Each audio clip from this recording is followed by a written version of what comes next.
Welcome back to the Deep Dive. So it is Wednesday, February 4th, 2026. It is. And the dust from the Grammys is, well, it's not settling. I think it's actually getting kicked up even more. That's a good way to put it. Usually you've got about 48 hours and then everyone moves on. Right. We should be talking about, I don't know, a surprise performance or maybe who won Album of the Year and shouldn't have. This usual stuff. The fashion, maybe. Exactly. A really weird red carpet outfit. But that is not what's happening. Yeah. Looking at social media, looking at the headlines, the music itself feels like a total after. It really does. The internet is, let's just say it's ablaze, but not about the art. It's about the... It felt less like an award show and more like we tuned into a political convention that just, happened to have a few songs sprinkled in. And that's really what we're looking at today. This ceremony, the 2026 Grammys, it seems to have become this flashpoint for a conflict that's been simmering for years. What's the conflict exactly? It's this ever-widening gap between the messaging coming from Hollywood, the lecture, as some people call it, and how it's being received by the general public. Well, gap feels too polite. The source material we're looking at today suggests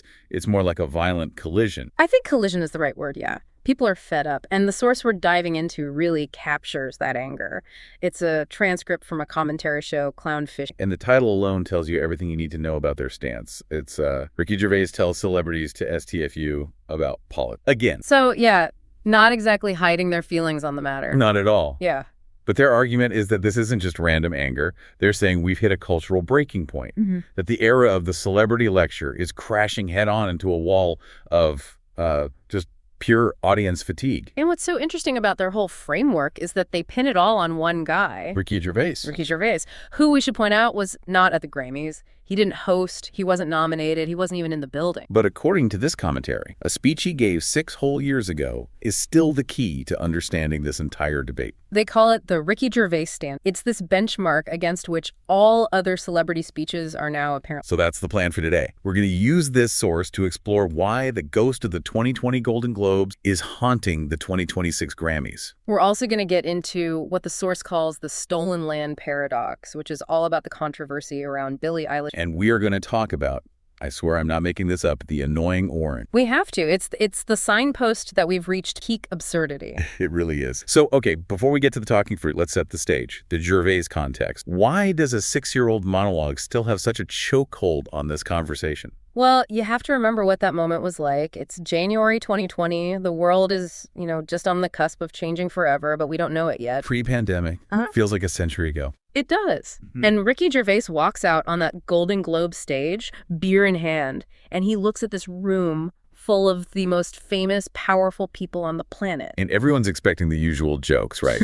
About their movies bombing or who they're dating. Exactly. But he doesn't do that. He goes for the jugular. Yeah. He attacks their moral authority to speak on anything. I remember watching it live. It felt genuinely shocking. Like he was breaking a rule no one ever dared to break. He was. He told them, point blank, if you do win an award tonight, don't use it as a platform to make a political speech. He said you're in no position to lecture the public about anything. You know nothing about the real world. And then he delivered the knockout punch. The Greta Thunberg line. The Greta Thunberg line. Most of you spent less time in school than Greta Thunberg. And you could just feel the oxygen leave the room. The camera cut to Tom Hanks and his face was just, it became a meme for a reason. It was pure, unadulterated shock. And that's the moment the source material really hangs its hat on. Because fast forward 6 years to now, February 2026. After the Grammy. After the Grammy. And what does Gervais do? He gets on X, which used to be Twitter, and he posts clips of that monologue all over. So he's basically taking a victory lap. Yeah. Saying, I told you so. Or at least a reminder. The source argues that Gervais saw the speeches at the Grammys and felt compelled to say, hey, remember this. You guys still haven't learned anything. And the source makes a really key distinction about the reaction then versus now. They do. They say in 2020, the room Hollywood itself was furious with him. But, they claim, the American people cheered him. And that's the whole dynamic, isn't it? The bubble versus the outside world. The source is saying that divide has only gotten wider and that celebrities are, quote, still not listening. Right. They're still talking to each other in that room, and they don't seem to realize or maybe care that the people at home are rolling their eyes. Okay, but let me play devil's advocate for a second here. Go for it. Isn't there an argument that if you have a massive platform, you have a moral duty to use it? If you've got 100 million followers, shouldn't you speak out on injustice? I mean, a lot of people would say Gervais is just being a cynic. And that is absolutely the other side of the coin. I think these artists, for the most part, genuinely believe they're on the right side of history. They feel a moral imperative. They want to do good. Of course. But the source material's critique isn't about the desire to do good. It's about the perceived hypocrisy and the out-of-touch nature of the delivery. The argument isn't, don't care about politics. It's don't lecture me about my life from your mansion. Precisely. Don't lecture the working class about the real world when you live in a fortress with a moat of privilege, as they call it. And the source is really, really irreverent about this. To make their point about how celebrities have their own sacred cows, they even go after Greta Thunberg's appearance. Yeah, that was a pretty sharp tangent. They compare her look to Adam from He-Man. Which, for anyone under 40, Adam is He-Man's less muscular alter ego. He's got this very specific pageboy haircut and wears a pink vest. It's a deeply silly, almost childish insult. But you have to look at why they're doing it. In the world of celebrity activism, Greta is almost a saint-like figure. You don't mock her. That's where it's not done. By making a He-Man joke, the source is deliberately signaling, we do not subscribe to your rules of reverence. Your icons mean nothing to us. It's their way of setting the tone for the rest of the takedown. So it's a way of saying, we're not playing your game. Exactly. And the game they're refusing to play is the one that was on full display at the 2020 Grammys. Okay, let's get into the night itself. The source says it was just defined by one politically charged speech after another. It wasn't just one person. They list a whole bunch of them. You had Justin and Hailey Bieber, Bon Iver's Justin Vernon, Jack Antonoff, Bad Bunny. It was like a conga line of act. But the one that became the real lightning rod, the moment the entire internet seemed to seize on, came from Billie Eilish. She won Song of the Year, which is obvious. Massive. And she gets up on stage. And look, she has never been shy about her views. She's not the just shut up and sing type. No, not at all. But the source argues this time was different. She gets up there, holds the trophy, and shouts FICE. Right, referring to immigration and customs enforcement. And then she follows it up with the line that really set everything off. No one is illegal on stolen land. And this is where we need to slow down and unpack what's actually being said, because those are two powerful but very distinct political slogans. Right. On their own, you hear them a lot. Abolish IE, land back. They're common activist phrases. They are. But the source and the critics they're referencing are focusing on the logical chain she creates by fusing them together. What's the logical chain? If you declare that no one is illegal on stolen land, you're making a very specific philosophical and, frankly, legal argument. Okay. You're arguing that the entire jurisdiction of the United States government over its territory is fundamentally legitimate. Because the land was acquired through conquest or theft from indigenous peoples. Exactly. So if the owner of the land, in this case, the U.S. government, is not a legitimate owner, then they have no moral right to make rules about who can and cannot be on that land. So no right to create borders. No border. And if there are no legitimate borders, then the concept of illegal immigration becomes a logical impossibility. And if illegal immigration is impossible, then an agency that enforces immigration law, like ICE, is an illegitimate force. And therefore, FICE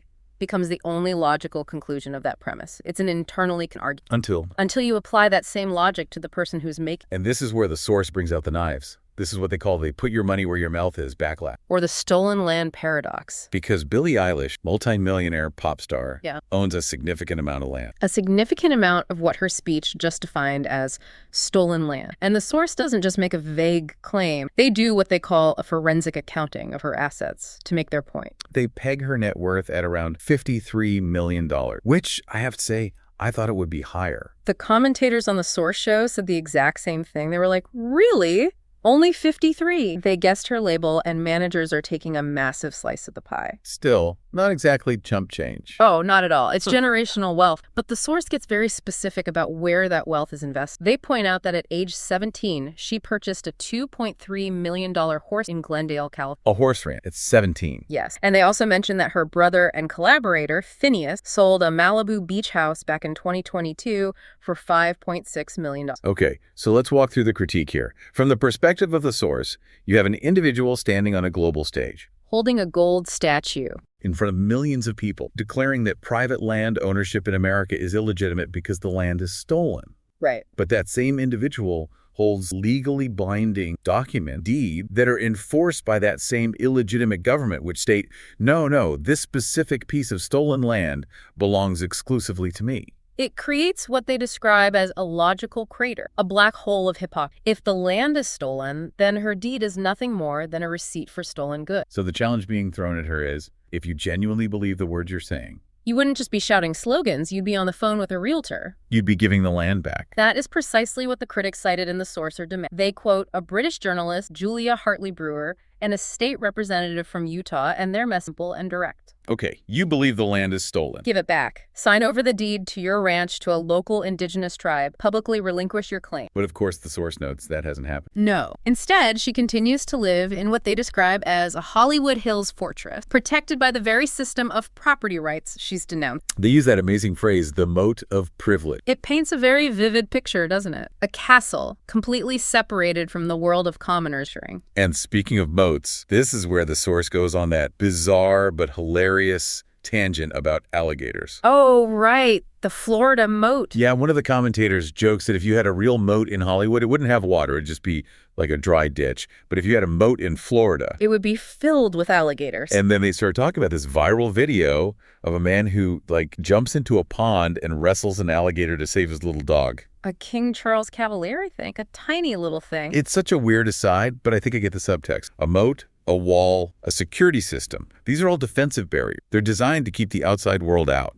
And the source is using that imagery to say these celebrities are living in fortified compounds, completely insulated from the consequences of the policies they advocate. Which is the perfect lead-in to the next point they call the security paradox. Yes, and this goes beyond just property. It gets into personal safety. They bring up a specific and reportedly very scary incident from Eilish. The stalker. Right. And we have to be extremely clear here. Stalking is a horrific crime. Everyone, celebrity or not, has the absolute right to be safe. The source isn't questioning that at all. No, they're not victim blaming. They're analyzing the politics. Exactly. The reports are that she had a trespasser on her property arrested. She used the police. She sought and was granted a restraining order. She used the legal system to protect her property. So she called for help from the system that includes the very people said F on. That's part one of the... But part two is even more point. The source asks a devastatingly question. If no one is illegal on stolen land, how can anyone be trespassing on your stolen land? Oh, wow, yeah. By her own declared logic, that property line around her Glendale ranch is just as much of a fiction as the U.S.-Mexico border. If the land belongs to everyone or to no one, then that stalker had just as much of a right to be in her living room as she did. But that's insane. You can't live your life that way. Society would collapse. And that is the entire point the source is making. They're arguing her ideology is a illusory belief. It's a fashionable idea that sounds righteous on a stage, but it is completely incompatible with reality. And one she herself doesn't actually live by when her own safety is on the line. Right. She advocates for a world without borders and police for thee, but relies on borders and police for me. The source directly compares it to defund the police active, who then go and hire expensive private security firms. It's the ultimate rules for thee, but not for me. It creates this profound sense of inauthenticity. The source argues that when the average person hears that, they don't think, wow, she's brave. They think, you don't actually believe a word of this, do you? You're just saying the magic words to get applause from your friends in the room. It's a revolutionary costume she puts on for the show. A very expensive. Okay, so if the Billie Eilish speech represents the sort of high-minded philosophical version of this celebrity disconnect, we have to go to the other end of the spectrum. We have to go to the absolute bottom of the intellectual barrel. We have to talk about the annoying orange. This is the part of the transcript where the source itself seems to suggest that reality has started to fray at the edges. For anyone who has, by some miracle, avoided this corner of the internet, can you please explain what the annoying orange is? It's a YouTube series that started years ago. It is literally a digital image of an orange, but they've pasted a real human mouth and eyes on. And it has this incredibly high-pitched, grating voice. Hence the name. And the whole gimmick is that it makes terrible puns, annoys other talking fruits and vegetables, and then usually at the end of the episode, the other fruit gets sliced in half by a knife. It is squarely aimed at, 10-year-old. It's juvenile. It's dumb. It's supposed to be mindless. Supposed to be. But the source points out that this cartoon fruit has somehow evolved into a political pundit. I am still trying to process this. The official Annoying Orange X account is posting about U.S. immigration policy. Yeah. The source says the character's social media is full of anti-I-seat rhetoric. It's apparently getting into debates about border security, a talking orange. Why? Who is that? That is the million-dollar question, isn't it? Yeah. The host in the source material just sounds baffled. He says, you are a talking cartoon orange. You're the last person anybody from on politics. Is it just some social media manager going rogue, trying to be edgy? That's probably the literal explanation, sure. But the source uses it as a diagnostic tool for a much bigger cultural sick, call it the satire. The satire. The idea that there is no escape anymore. Politics, and specifically this one brand of performative lecture-y politics, has saturated every single corner of culture. So you can't even go to a YouTube channel for kids about a talking piece of fruit without getting a sermon on immigration law. And that ties directly into their larger escapism argument. Which is that the primary job of entertainment is to be an escape. Yes, the source is very blunt about it. They say the world right now is in a state of, and I'm quoting, dog's acts. The economy is rough, there are wars, people are stressed and anxious. So when they get home from a long day, they want to turn on the TV or put on some music to forget about all that for a couple hours. They want to watch a superhero movie or listen to a pop song or, maybe even watch a stupid orange mix. They are not looking for a homework assignment on geopolitical crisis. And when the cartoon orange starts giving you that homework assignment, it breaks the entire illusion. It does more than that. It exposes how shallow the whole exercise. If a meme character is reciting the same virtue signals as an A-list celebrity, it suggests the words themselves. It devalues the entire currency of belief. It becomes just another brand slogan like, just do it. Exactly. FSIC, brought to you by the annoying orange. It's the ultimate absurdity. So, okay, we've got the pop stars, we've got the talking fruit. The source then tries to zoom out and ask, how did we get, why is this happening? And this is where they introduce their theory of the elite bubble. And they make a really smart historical comparison to Jane Fonda and Barbra Streisand. Right, Hanoi Jane and all that. Yeah. The classic Hollywood liberal archetypes. Exactly. The source says, look, this phenomenon isn't new. There have always been outspoken celebrities, but back in the 70s or 80s, it was kind of a jerk. It was contained. It was just, oh, there goes Babs again. You could ignore it. It wasn't the entire industry.